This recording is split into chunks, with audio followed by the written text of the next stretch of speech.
About 2,000 years ago, a group of Sadducees who don't believe in the existence of spirits and resurrection went to Jesus.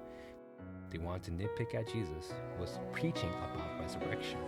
Luke chapter 20, verse 28, Moses said, "If a man's brother dies and leaves a wife but no children, the man must marry the widow and have children for his brother." Now there were 7 brothers. The first one married a woman and died childless. The second one marries a woman also but died childless. The third one the same.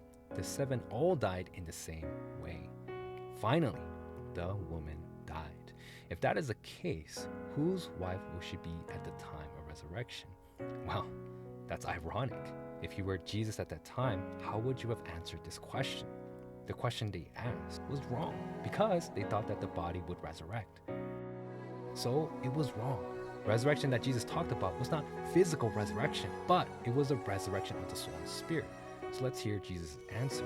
Luke chapter 20, verse 34, Jesus replied, "The people of this age marry and are given a marriage.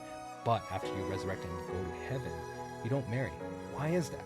Heaven is a world where you exist in spirit and you live loving God as your bridegroom. They will be like angels, so they cannot die again. Why not? When lives again, it's a spirit. The spirit don't disappear in vain like the body dying." Even Moses said this, God of Abraham, God of Isaac, and God of Jacob. God is not God of the dead, but of the living. But why would they call God the God of Abraham, Isaac, and Jacob, whose bodies are already dead? It is because even though their physical bodies are dead, their spirits are alive. So the resurrection that Jesus talked about was spiritual resurrection. In order to know about resurrection more in detail, let's study about death. It's because you need to die first in order to be able to live again. God spoke to Adam and Eve. You must not eat the fruit of knowledge of good and evil.